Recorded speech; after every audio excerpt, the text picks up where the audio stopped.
Great. Hi, everyone.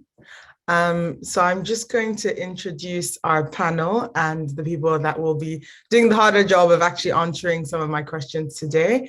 Today we're talking about user-generated data, how it's useful, the ways in which various platforms are using it, but also some of the issues we have with it and the future and what excites us about it. So first, I'd like to introduce the three panelists we have here. We have Sarah, Sonda, and Kayvan. And I think I'll just give them a second to introduce themselves, where they work, and give us a little bit about their background before we jump into questions. Oh, Kayvan's popular.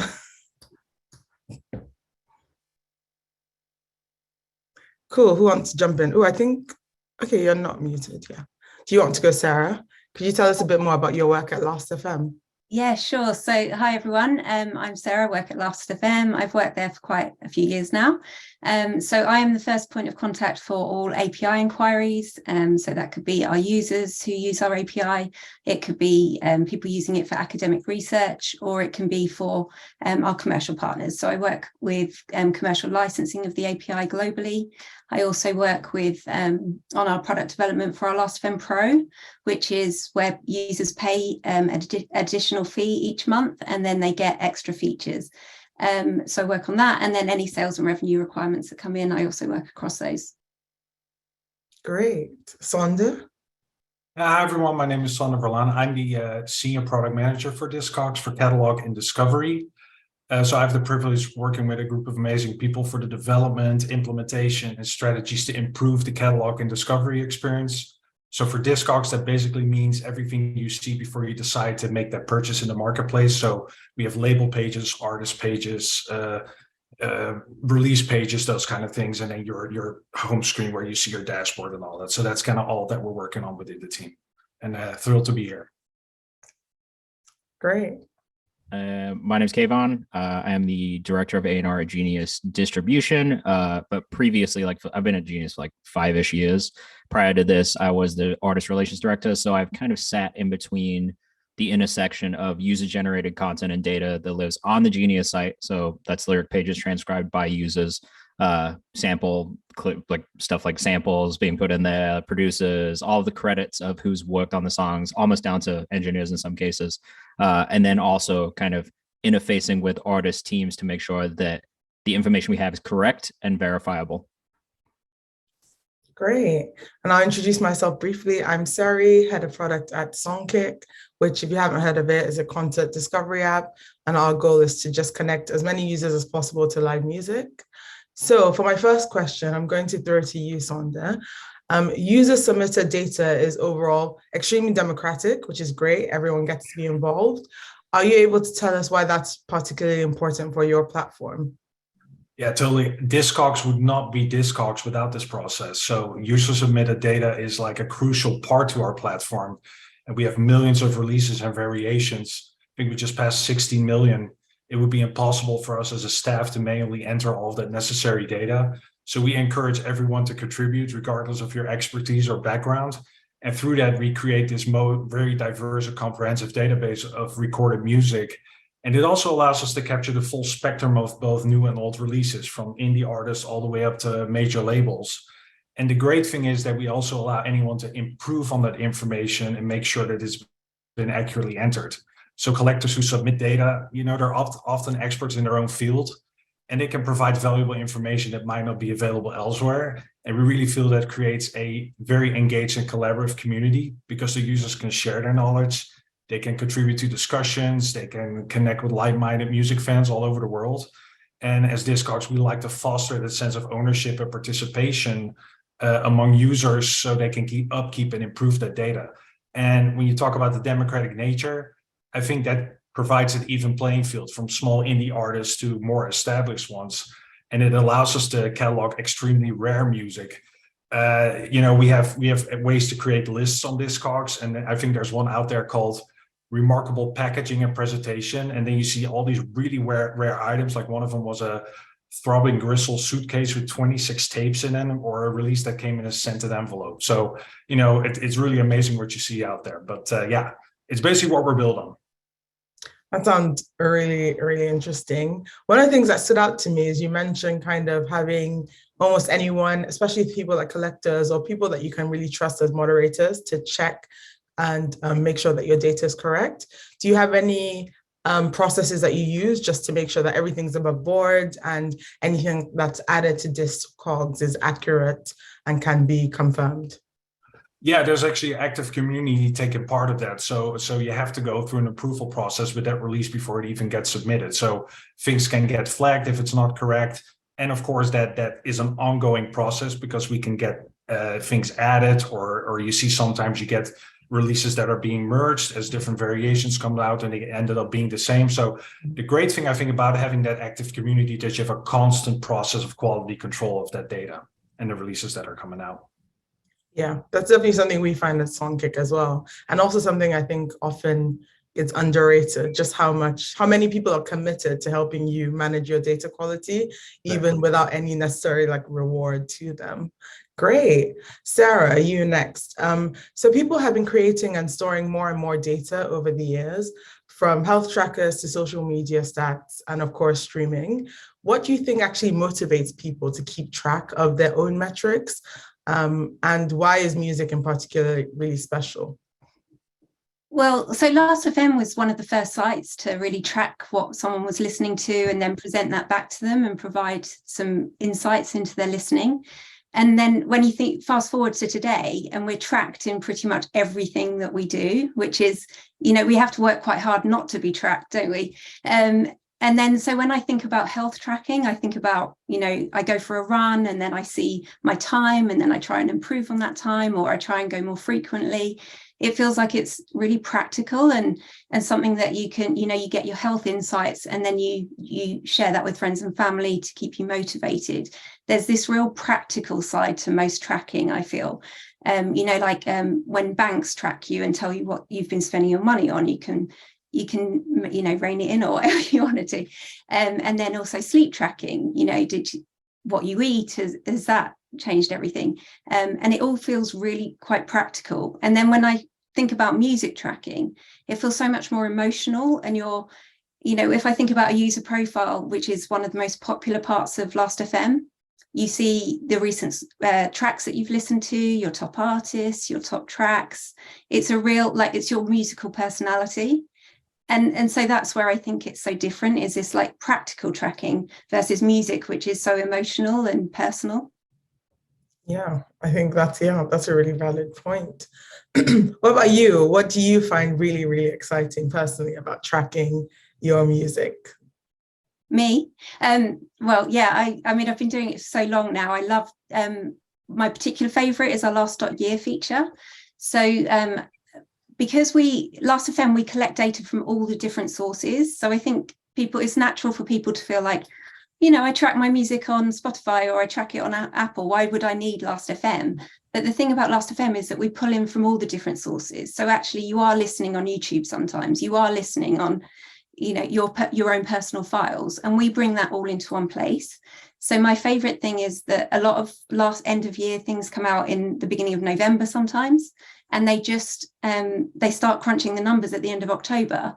Whereas at Last.fm, we crunch the numbers on the 1st of January. You get that whole, the holistic view of your music listening. And I think that's quite unique for us. And that's what our users that's the feedback that we're getting, that is one of the most popular sections of the site. And it's like one of my most favorite parts of it. Great. Kayvan, so you've obviously been working across artist relations for quite a while. Why is information that is curated by Genius really valuable and useful to artists specifically? Yeah, so I think there's a couple different ways of looking at it, right? So I think from an artist being able to interact with their fans and really foster a conversation specifically around the content of the music, that has always been my selling point for artists with Genius, right? Like we have the ability to annotate lyrics, and the site itself was kind of built around this idea of discussing what the lyrics meant, right? And kind of like what the stories behind them were, what specific references in the songs were. And so we've been able to kind of foster this community of people who really cares about that specifically and gets into it. So when we can have artists come in and verify and add their own verified commentary, which is marked separately as verified commentary on songs, It's also data we kind of collect from verified interviews when we're sitting down and doing interviews from an editorial standpoint with artists too. And then we're able to put all of this information in one place so fans can really have this experience of feeling like they're a part of the music and a part of the creative process to an extent with the artists that they're fans of. The other side of it, for artists, for producers, for people on the engineering side of things, we're able to have the credits be available and ready on the site so people can go in and see, exactly where a song was recorded or exactly what a sample that's included in a song is, other places where that sample may have been featured. So I think, honestly, it's cool because places like Discogs, Last.fm, like, I think we all have very similar communities that are really, really invested in like these details of music. But by combining some of these things, we're able to just give fans like a really, really in-depth experience with it. And then for artists, obviously, they want to make sure things are right. So for a lot of what my job has been over the last like 4 or 5 years, it's user-generated lyrics on the site for the most part, right? So we have a whole system. I think, sorry, I think there's a ringing. Oh, stopped. Sorry. I think somebody was calling me on the phone. Okay. I think, someone was calling me. Sorry. That's fine. I got my headphones on. Yeah. So the last, we have like a whole system set up basically, right? So you can sign up to transcribe lyrics and that's like the basic level of access that you get to the site. Past that, if you contribute more, you get rewarded with IQ points on the site. So if you are like transcribing lyrics, you're getting a certain amount of points. Everything is kind of gamified on the site itself for users. So once you get to a certain amount of IQ points, you kind of qualify to become an editor. When you become an editor, you have more accessibility to get in and change things and approve other people's comments, things like that. So we've also created this ecosystem where now we have both staff members who are part-time transcribers who sit and literally do, like, that's their whole job. They listen to music, they transcribe lyrics. We have a partnership with Apple Music where they are actually pulling lyrics from our site to populate inside of their product as well. And so our staff members are generally focused on the biggest releases, making sure that things are accurate. We come into play when there's mistakes or things that need to be corrected, and artist teams are reaching out to make sure that we have the correct data. And so it's cool because it works in this like, it's a very like circular system where everything kind of works hand in hand to make sure that the data that we're putting out is accurate. But if it's not accurate, we figure out ways that we can correct it and make sure that we can get the right information. So sometimes our lyrics team will reach out to us on artist relations and be like, hey, we have, some specific lyric questions on specific songs, specific tracks, specific lines of these songs. Can you reach out to the artist teams and make sure that we're getting the right thing? That's kind of how it all works. And so for us, it's really important because at the end of the day, if we are getting this information wrong, the artist who's on the other side of it, who has written the song and who cares about the lyrics, the song, the story, they're the ones who end up being like, hey, like, let's make sure we correct this. And so we do have like things built in, like verified accounts for artists so they can get in and like actually edit things themselves and propose edits so that we know it's coming from them. We have tools like being able to verify song pages and verify lyrics so that when fans go to specific pages, they know that those lyrics are the correct ones. And so, yeah, it's a very important part of what we do is trying to make sure that we're telling the story properly across all angles. This is from the data side, but also the content side as well. Great. Yeah, I think I've definitely been on the receiving end of having incorrect data go out to fans or on platform and trying to solve that with artists because they care the most at the end of the day. So just making sure that you're able to provide a great service to them. Great. So Sonder, Discogs has been around since about 2000. I imagine that it was a lot easier back then to actually keep track of all the info and data around releases, especially when they were physical releases. What are some challenges that are really arising now because of this digital first music industry that we're living in? Yeah, I think first of all, it's important to point out that in our case, all of our data is sourced from the item itself. So we're like a collector-driven database, and we require that when someone makes that initial entry for an item, it must be in their possession. So we do not catalog streaming only items, but we do catalog digital releases. So think of an artist releasing a USB stick or anything you can download, such as a digital album you purchase on Bandcamp, or think of those download cards that come with an album. We consider those separate releases as you don't actually get the files bundled in, but you have to download them with a voucher. But the cool thing is we also allow for documentation of misprints or for other quirks of the actual items that might not be represented in digitally sourced data. Now, all that said, as the music industry continues that shift towards digital formats, you think we might face, a variety of challenges related to data quality, but that's why we have such a strong contributor community. They actually keep track of that. And when you look regarding the shift towards streaming and user behavior, we actually see that a lot of our users use streaming in tandem with the experience of listening to vinyl. So streaming is seen as something that's great to sample music before they go to Discogs and go do more discovery, or a great way to listen to it on your commute to work and then come home and sit down with the vinyl. So I think we actually have an opportunity to integrate the streaming experience and acknowledge that is now a vital part of the music discovery as a whole.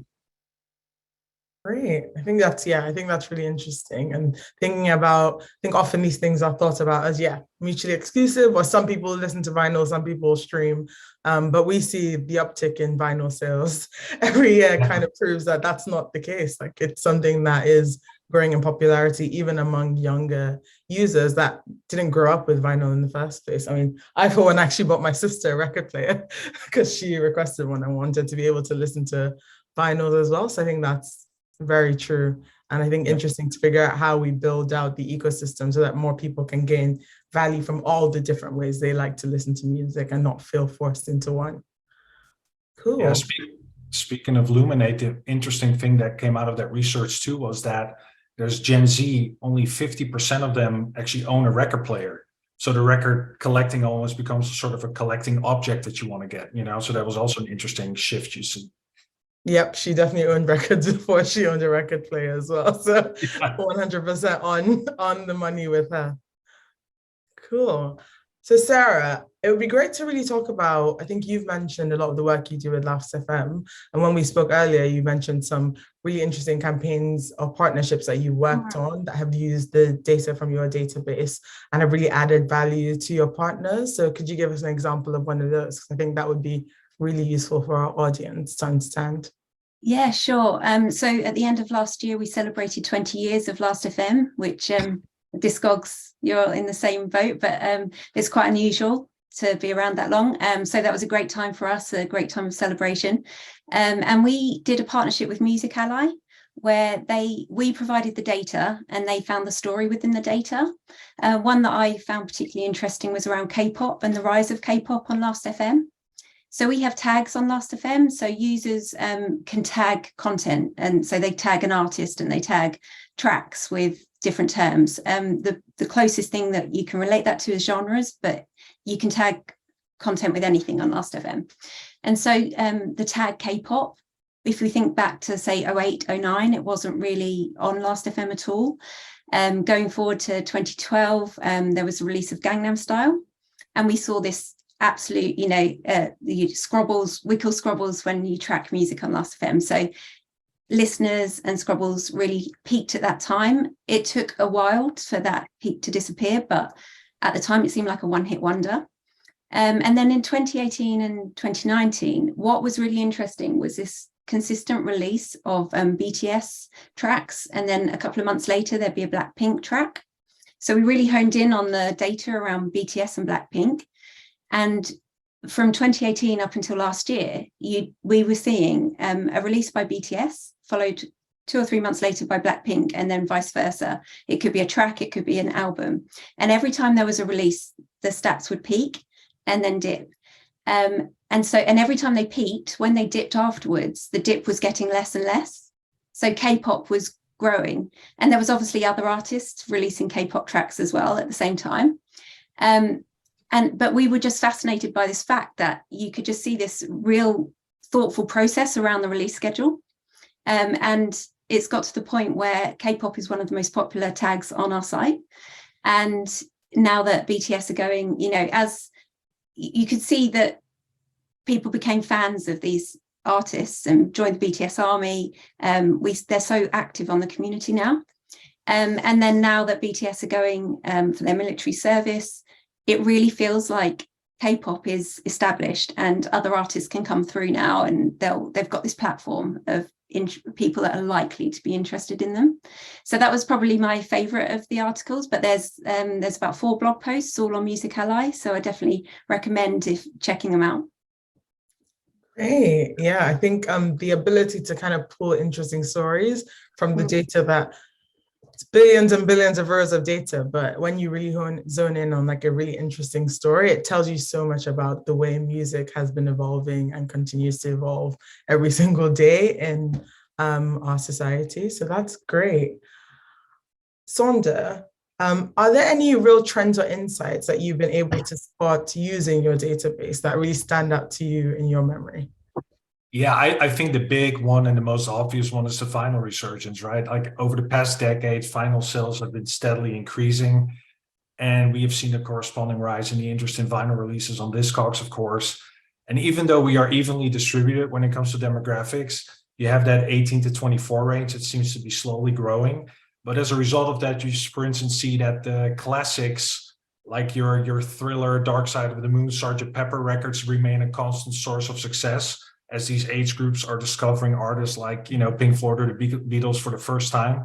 But the cool thing is that you can also spot titles that are growing into classics. I think a good example could be the Kendrick Lamar hit Mad City. It's one of those records that kind of creeped up in the demand, and then you kind of see it constantly stay constant as people are purchasing it. So you kind of see a classic being created.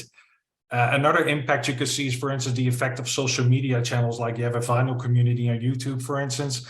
There's a jazz collectors kind of community there. And then once the word went out that the first batch of OJC titles from the early 80s were a great value because they were fully analog and still cheap, you immediately see the demand for those titles go up. And then another interesting one, more recent, and I think it was in as a result of that whole Kate Bush Stranger thing happening. There was The Last of Us, the HBO show, and I think in one of the episodes there was a Linda Ronstadt tune that was kind of featured a couple of times. And I think as the episode aired, I think Spotify reported the same evening a 400% increase in streaming that song, and we started to kind of tag it, to follow it the following days, and we saw more people looking for Linda Ronstadt, more of that album added to the wish list, and then albums being purchased. So you see for a whole week more activity with that artist, and that kind of shows the big impact that TV and movies now have to music discovery. So yeah, those are some interesting things we can get out of our data. That, I think it's one of those things that you think a lot, especially with Kate Bush, the song, it was everywhere across all the social media platforms, and you think a lot about how that impacts streaming. But the idea that actually these people are also then going on to buy vinyls and buy all sorts of things, and really not just listen to that one song, but actually start to develop a real fandom for that artist. Yep. I think really shows you the power of music and all media, and just how that can actually, yeah, I think it's fascinating to imagine someone watching The Last of Us and, you know, next thing they're buying a vinyl. Exactly. They hadn't really heard of. That's great. I have one more question, and then I think we're doing well on time, so it'd be great to take a few from the audience. So this one's for Kayvan first.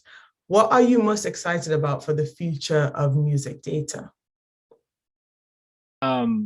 I mean, for me, because of where I sit on the distribution side, like it's literally like all I think about now is like looking at music data and trying to figure out what trends are happening in music, what it looks like from a playlisting standpoint, like what artists I should be signing based off of what's happening out in the market. So being able to see data firsthand, like on a content side of things, like we actually look at like lyric page views specifically when we're talking about like what episodes we should book for content, things like that. So, you know, beyond that, we're using vidIQ to see things like views per hour on YouTube, and like really use that as a way to gauge what will work on our platform based on what people are looking for on the platform where we publish.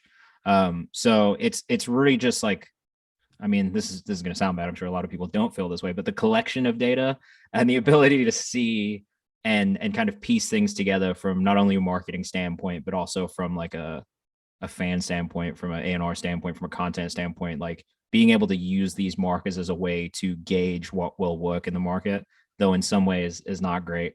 In some ways is the thing that I'm most excited about, because it does make our jobs in the music industry just a little bit easier if we can see tangibly what results we could potentially get from an investment or something like that. So for me, it's really just being able to see it and use it for a bunch of different purposes that I think are very useful. Yeah, one of the things I always think about is when it comes to like measuring data, I love data, I love being able to see it and play around with it and understand people more. But I also think something that maybe isn't appreciated is that you can have data and you don't always need and you rarely need the information about the person, right? What we're interested in a lot of the time is the trends, and what's engaging people and what's working and what should we do more of and less of. It doesn't really matter which exact person likes this. You just kind of want to understand what should you be focusing on to improve your products for people.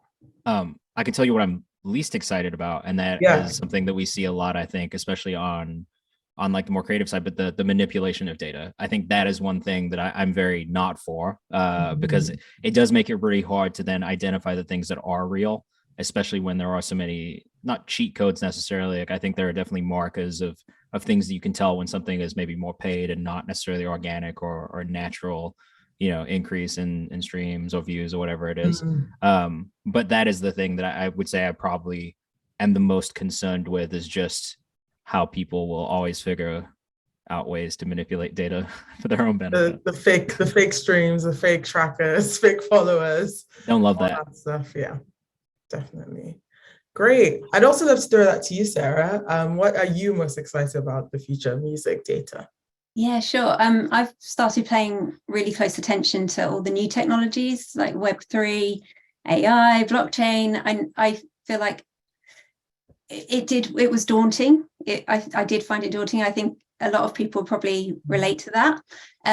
There's so many different terms, and just trying to get your head around all these different new terminology is quite difficult, and then also worrying about what that means for music. But I'm trying to look at it from a positive perspective and thinking about, what could the positive aspects of that be, especially in relation to Last.fm.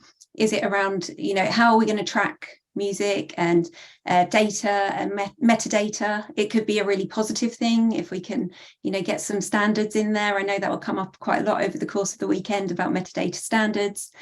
So it could be an opportunity to resolve some of that. Is it around, last year there was all the hype around NFTs, and now we're looking at what are they going to be in the long term.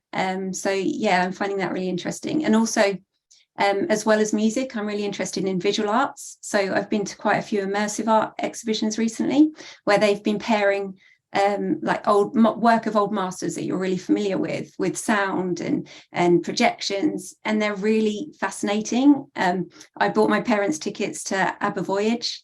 They loved it with the avatars, connecting to their youth in a way that 5 or 10 years ago you never would have imagined, and all these different experiences, live experiences, and with avatars or virtual experiences, how there's just so many exciting things happening, so much innovation, and I'm trying to approach it with a really positive attitude of, what benefits can this bring. So yeah, that's what I'm most excited about. Great. I'd love to be able to, just so we can get some questions from the audience in the last 10 or so minutes. I don't know if there have been any in the chat already, but please feel free to throw in any questions you have for our lovely panelists.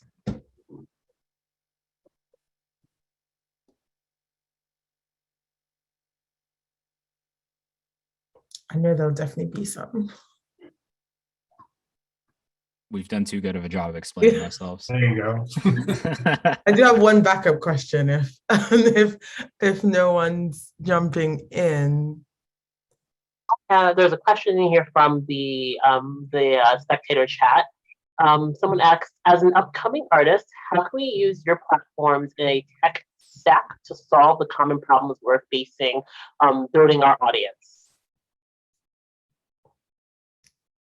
What are the I guess my question is, what are the common problems that you're facing? Because I think that varies from artist to artist, and I think depending on where you're at in your career, also, like, there's definitely different ways to leverage each of these platforms. I mean, for us, it's being active, getting people to, getting your lyrics up in the first place, annotating them. Like, I always tell artists, because they're always trying to come in and do video content, you can basically do what we do from a video content standpoint on your own, on your lyric pages, without us having to be involved at all. So if you're not doing that, then that's where I would start. Oh. Yeah, I think for us, we are, like I mentioned earlier, it's kind of like an even playing field, because you can upload, you could upload your own thing if you have your new record in your hand. I think that the challenge is, in this world where we all serve up, personalized music recommendations, how do you better surface new and undiscovered artists? And I think that's where the challenge lies. I mean, it's great to give people exactly what they want, but for music, there's still that part of discovery, being exposed to something you never thought of. And I think it's important to not get stuck in an echo chamber and still allow an opening for discovery and being exposed to new things and keep that spontaneity in the journey. And I think that is a challenge. I mean, we have to be really mindful of that, or else people get snowed in. But yeah, for our platform, you can upload and get your release out there. So yeah. I think for Last FM, so we're very user focused. We really focus in on the users, not so much the artists. But having said that, one area that we are thinking that we could potentially add a lot of value is in connecting artist fans and communities around artists. So we've over the years, we regularly get people contacting us, telling us that they met their partner through Last FM. There's marriages, there's friendships. And we've had that a lot, and that's happened, particularly in recent years, really organically, not something that we have forced. And that's something that we could potentially make more of. Can we connect the fans, and then the artists could, get that connection as well? So that's something for the future for Last FM. That's beautiful. Great. That's cool. Yeah, that is really cool. We've had a few questions come in, so I will ask them. Actually, I'm going to ask this one to you, Sonda, because of something you just said. So the question is, what's your thoughts on AI generator playlists replacing human curation? Yeah, that's kind of tying into that challenge we might have. I think for us, when I look at Discogs and how we want to serve our users, we have to be mindful of different ways people collect and different types of collectors. So there's the music fan who has a strong relationship to an artist or a group of artists, and they love that artist enough just to collect their objects. They don't necessarily care about the version, they just want a good copy to have and play. Or like we saw, some even don't have a record player, and it becomes more like, I want my Taylor Swift clock to be complete, that's another form of collecting. But you also have that collector who loves the hunt of building and completing a collection, and they do care about things like first pressings, vinyl quality, those type of things. And as we see with streaming, the ability to recommend songs to listening based on history and preferences are very important. And I think those techniques, those machine learning techniques, like a hybrid model of maybe collaborative content-based filtering, are very important for us to develop more sophisticated or personalized recommendations that serve those two groups at the same way. And I think that's where we want to improve on and make sure we serve up the right type of pressing or the right type of record that fits with that group. So that's where we hope to kind of start implementing these type of technologies. I curate playlists, like I do like a lot of them, like all the time. And for me, I actually have a playlist that is called Monthly Discover on Spotify, and it takes that Weekly Discover AI generated playlist and I just whittle it down. Because if I listen to it week to week, realistically, it's not all 20 songs on that playlist that hit for me, even though the AI is kind of looking at what I listen to and picking based off of what my tastes are. It's close, but it's not always going to hit. So I do think that, like, in general, the AI stuff, it's great. Like I'm as a manager, like I use it for artwork. It's a thing that like you can get a lot of use out of. I think it just needs to be used properly. You know what I mean? Like I've definitely been tagged in some AI generated playlists that are kind of based off of my taste as well. I just don't think they're very good personally. Like not to just like shoot it down, but like for my personal taste, like it's not. It's so nuanced on even how I'm feeling in the day and in the moment that I'm making a playlist, that it's hard. Like sometimes I'll put something in a draft, I'll come back to it and it'll get cut from the draft just because I feel a different way on the day where I'm making the final playlist. So I think it's hard to take that human element out of it entirely. But there are ways that you can use AI to assist you in doing it. Like even looking at like artists you may like who are similar to other artists that you enjoy, like stuff like that, very helpful when it comes to playlist curation. Great. I mean, yeah, I think that's the same way we approach it, is understanding that there's no replacement for human curation, but AI, machine learning algorithms can help you kind of take that first step and cut down some of the work. Last question, because we're almost out of time, and then it would be great for you guys to share, because someone's asked how they can keep in touch. So whether it's like socials, LinkedIn's, things like that. But the last question I'm going to, for you, Sarah, is as a parent, all my user-generated data is skewed by my children using my accounts on my Google Home and phone in the car. Are there conversations happening that can help parents actually gain control over their personal data and split kids off and move it around? And I felt like this might be something that's relevant for Last FM as well. Yeah, I mean, I set my children up with their own children's Spotify, but unfortunately it does miss a lot of the content, which is really frustrating. You have to be, I can't remember the age, something like 13 to have the full catalogue. And so they do end up listening to mine. And on a Monday morning, I go through and I delete the ones so it doesn't mess up my data. So I get the problem. I completely understand. I think it's a shame that Spotify or other services don't have a fuller catalogue for young people, because it's so important for youngsters to get access to music. So unfortunately, we haven't done a lot on Last FM. It is a case of manually deleting anything that you don't want that's been scrobbled or tracked by other people in your family. I was a bit embarrassed one day when I came in and my top track for the week was Barbie something or other. It does happen. I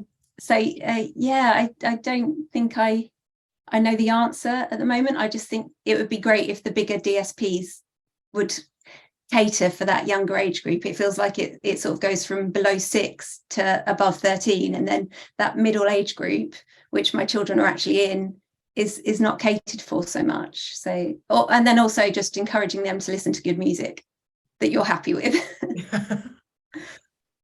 Great. So that's all the questions. I don't know if you want to share, Christine, or how everyone can get in touch with our panelists here, but thank you so much for your time. And I hope this was really useful to just start to understand. I mean, we really just scratched the surface here on user-generated data and the kinds of things we're using it for at our various companies, but it was great talking to you. And yeah, I hope the rest of the sessions are just as good.